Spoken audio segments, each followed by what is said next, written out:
Hey there, fellow educators, and honestly, anyone who's ever wondered what would happen if we actually listened to teachers for once.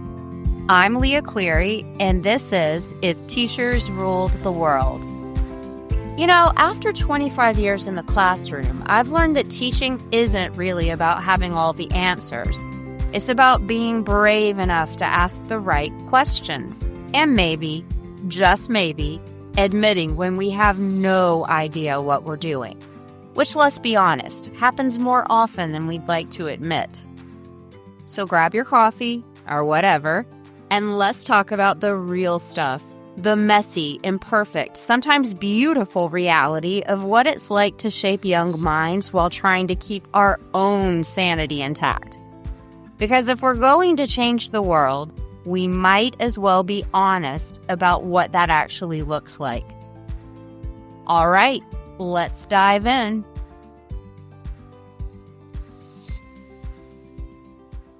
Hey everyone, it's Leah. Welcome back to If Teachers Ruled the World. I almost didn't record this episode tonight. Not because I don't have something to say, but because I've been having one of those weeks. Well, to be honest, I've been having one of those weeks for a few weeks now. You know the kind I'm talking about. On Tuesday, I taught what I thought was going to be this great lesson. I'd spent time on it, thought it through, had what I thought were engaging activities planned, and I looked out at my classroom, and I've got kids with their heads down. I've got kids sneaking looks at those watches we can't quite get a handle on, even though we've been pretty good at getting a handle on the phones. I can't wait for the glasses. I've got at least 3 kids clearly doing homework for another class. And in that moment, I just thought, am I even reaching anyone here? Does any of this matter? Then on Wednesday, I get an email from a parent. You know the kind, the one where their kid has told them some version of what happened in class that was completely taken out of context. And now I'm the bad guy. And I'm sitting there at 7 a.m. composing this careful response, trying to explain what happened. And I'm thinking, why do I even care this much? And that's when it hit me. That's actually the question I want to explore today. Why do we care this much? Why does it hurt so badly when we can't feel our impact? Why do we internalize everything? The bad lesson, the critical email, the glazed over looks, the student who just won't engage no matter what we try. So I did what I do. I went looking for research. And what I found actually explains a lot about why teachers can feel so devastating in some days and so incredible on others. We're going to talk about what it means to be mission-driven, why that makes us vulnerable, and most importantly, how we keep going when we can't feel our impact. Because here's the thing, you can't feel your impact every day. Some weeks you can't feel it at all, but you're making it anyway. So let's talk about how we remember that. Okay, so let me start by telling you what I learned. There's this whole field of research on motivation, that's not shocking, specifically what drives people to do their work. And it turns out there are basically 2 types of motivation, intrinsic and extrinsic. That is nothing new for most of us. Okay, extrinsic motivation is when you do something for an external reward or to avoid punishment. You're working for the paycheck, for the promotion, for the status, for the recognition, and there's nothing wrong with that. We all need to pay our bills, right?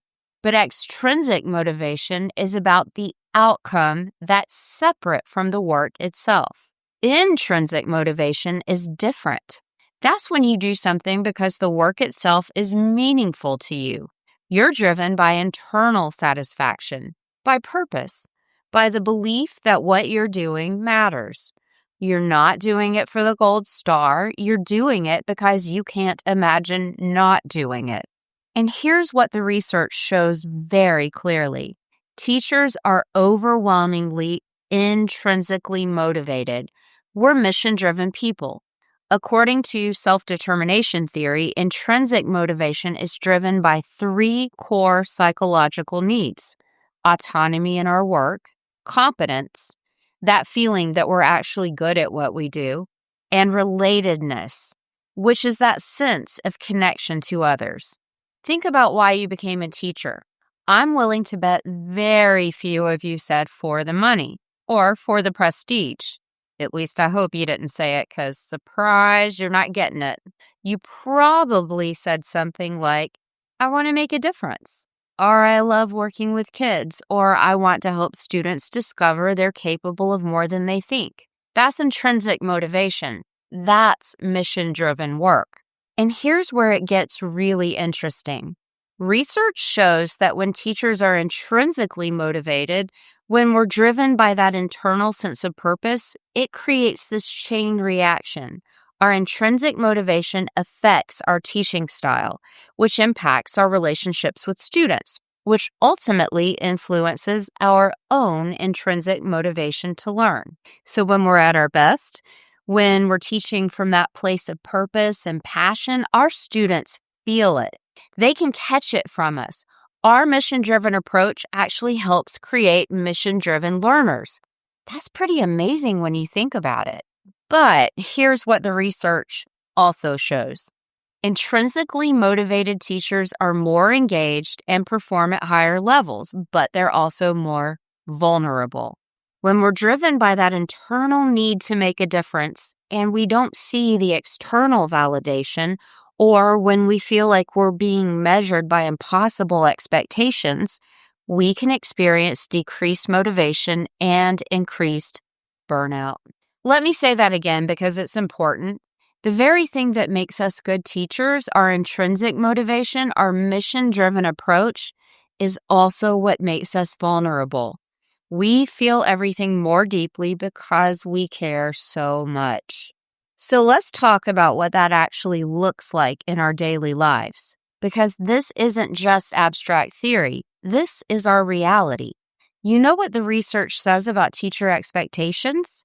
We're expected to manage lesson planning, student behavior, grading, parent communication, relationships, politics, committees, virtual learning, and actual lesson teaching. And when we're measured by those impossible expectations rather than by the actual work we do every day, we lose self-efficacy. We lose motivation. Think about it. Has your district ever gone crazy with the walkthroughs? It is stressful.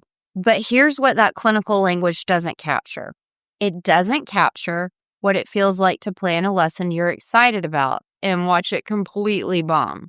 To look out at a sea of faces and realize that half of them are exhausted because they were up until 2 a.m. on TikTok, and the other half are stressed about something happening at home, and nobody is actually present for your carefully planned activity.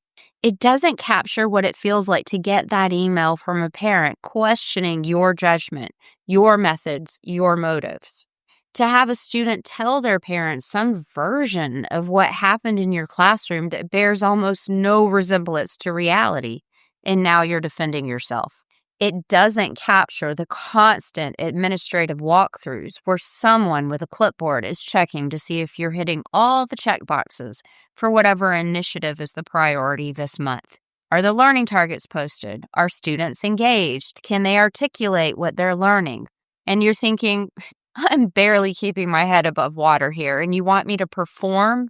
And then there's the constant noise from outside. Social media telling us we're indoctrinating kids, or we're not doing enough, or we're lazy and we get summers off. News stories about the crisis in education that somehow always seem to blame teachers. Politicians who haven't been in the classroom in decades making policy decisions about how we should teach. Every single one of these things, every failed lesson, every critical email, every glazed over student face, every policy decision made by people who don't understand our work. When you're mission driven, when you're intrinsically motivated, each one of these feels personal. Because if we're in this to make a difference and we can't see the difference, our brain tells us we're failing. If we're doing this because we believe in the power of education to transform lives and the student in front of us clearly doesn't care, it doesn't feel like, oh, well, not every day is a win. It feels like we're not enough. Like maybe we're not actually good at this. Like maybe we don't belong here. That's the vulnerability of being mission driven. Now, I want to share something from the research that honestly kind of gutted me when I read it, but I think we need to talk about it. Studies on teacher career phases show that from mid-career onward, we're talking 20 years and beyond, teachers become more vulnerable to emotional exhaustion. And teachers with more than 24 years of experience often report high levels of what researchers call controlled motivation, which means they're no longer doing it purely for the love of it. They're doing it because they have to, because of retirement and other external pressures. I'm in year 25, so when I read that, I felt seen and also, sad.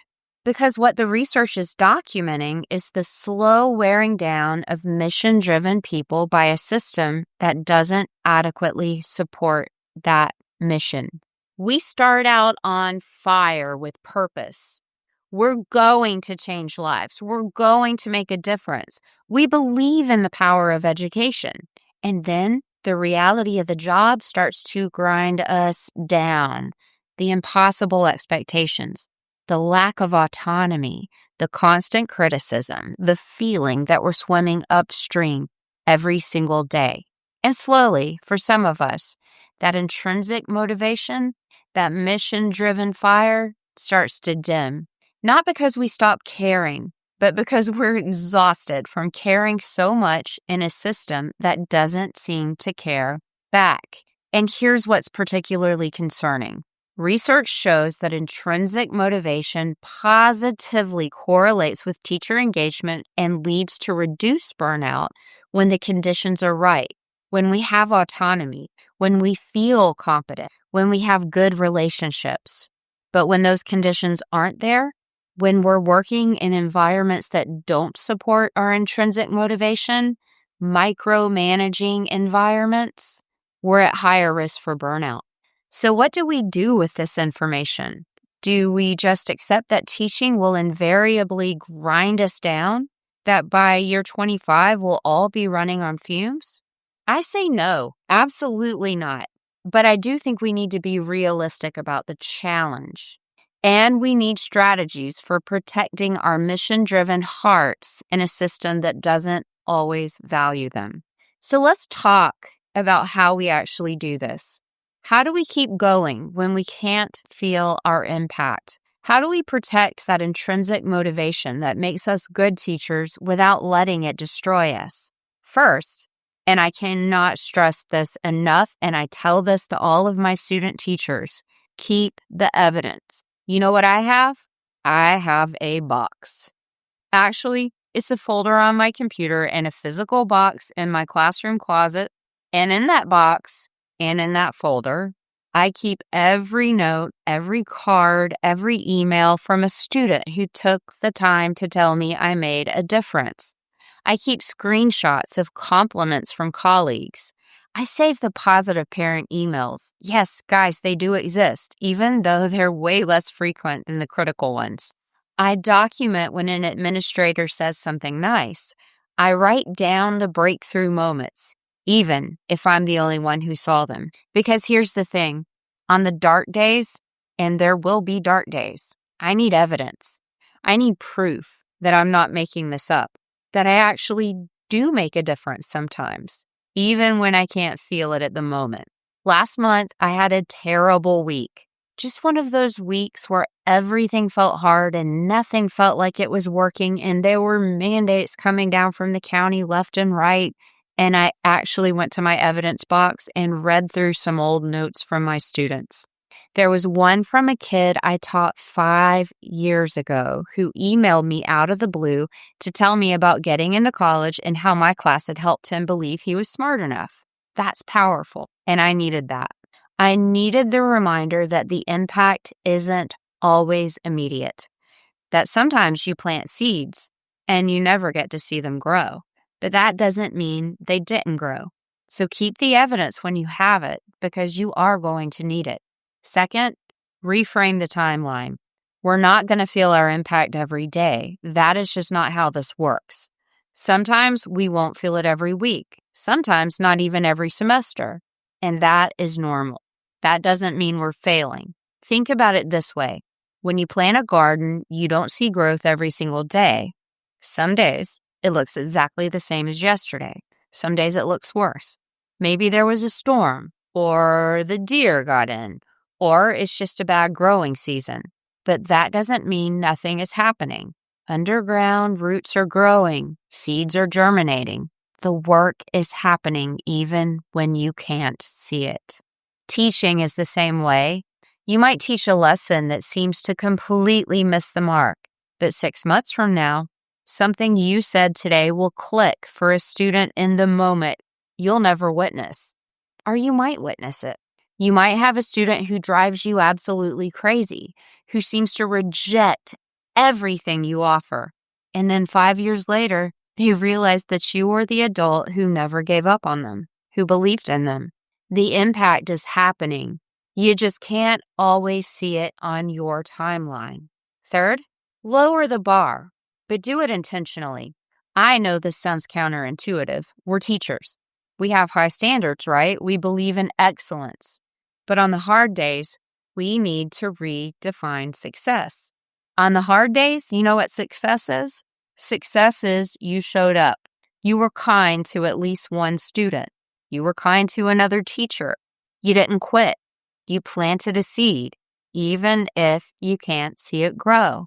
That's it. That's enough. Some days, just being present and not giving up is the victory. And that has to be okay. I remember years ago, I had this really rough class. Just one of those groups where the chemistry was off, and every day felt like a battle. And I had to lower my expectations for what success looked like with them. Success became, we got through the period without a major incident. We had one decent interaction. One kid smiled. One kid participated. The trash can wasn't lit on fire. Okay, that's never happened in my room, but it could. Were those kids getting the best version of me? Probably not. But they were getting a version of me that showed up every day and kept trying. And you know what? Years later, I ran into one of those kids at the store, and this guy remembered me. He didn't remember the lessons, but he remembered me. And you know what? He was in his 30s, and he was showing me pictures of his baby. And he was one of those students who I thought I just didn't reach, didn't make an impact on. But he was really glad to see me. Sometimes that's the difference we make. We're the adult who didn't quit on them. Fourth, and this is hard, we have to find the boundaries between caring deeply and internalizing everything. This is the hard part for me, definitely. You see, this is the hardest balance to strike because when you're mission-driven, the reason we're good at this is because we care so much. But we cannot internalize every failed lesson, every disengaged student, every critical email as evidence that we are the problem. Sometimes the lesson bombs because it was a bad lesson. Sometimes it bombs because the students are exhausted. Sometimes it bombs because it's Friday afternoon before a long weekend. Sometimes it bombs because Mercury is in retrograde. The point is, it's not always about us. Sometimes a student doesn't engage because of what's happening at home. Sometimes they don't engage because they're 15 and their brain is a mess of hormones and social anxiety. Sometimes they don't engage because the content genuinely isn't connecting with them right now, and that's okay. Sometimes the critical email comes because the parent is stressed and you're the safest target. Sometimes it comes because there's a real misunderstanding that you yourself can clear up. Sometimes it comes because you actually did make a mistake. And you know what? That is okay too. Not everything is a referendum on your worth as a teacher. You are allowed to have bad days, bad lessons, bad interactions without it meaning you're bad at this. So here's what I want you to take away from this episode. Being mission-driven, being intrinsically motivated, that's why we're good at this. That's why students remember us when they're 30 years old and you run into them at the grocery store. It's why we keep innovating and trying new things and refusing to just phone it in. Our deep caring is what makes us teachers instead of just people who stand in front of classrooms. But it's also our vulnerability. We feel everything more deeply because we care so much. The wins feel amazing and the losses feel devastating. The system is going to keep pushing. Students are going to keep being distracted and exhausted and dealing with their own stuff. Parents are going to keep sending emails. Administrators are going to keep checking the boxes and rolling out new initiatives. The news and social media are going to keep having opinions about what we are doing wrong. And we're going to have those days, maybe weeks, maybe entire semesters, where we can't feel our impact, where we look around and think, is any of this even working? But here's what I need you to hear. The impact is happening. It's happening in ways you can't see, on timelines you don't control, in moments you'll never witness. Every single person listening to this right now, you're in this because you want to make a difference. That mission, that drive, that intrinsic motivation, it's real. It matters. And it's making a difference even on the days when you can't feel it. So keep your evidence box. Remember that you're playing a very long game. Lower the bar on the hard days. That's okay. And protect that mission-driven heart of yours. Because the world needs more people who care as much as you do. Some days you'll feel your impact. Some days you won't. But you're making it anyway. And that's what makes you a real teacher. We're all in this together. And you're doing better than you think you are. I'll see you next time. That's it for this week on If Teachers Ruled the World. Be sure to subscribe, share with a teacher friend, and join the conversation at leahcleary.com. Until next time, keep ruling your classroom and rewriting the rules.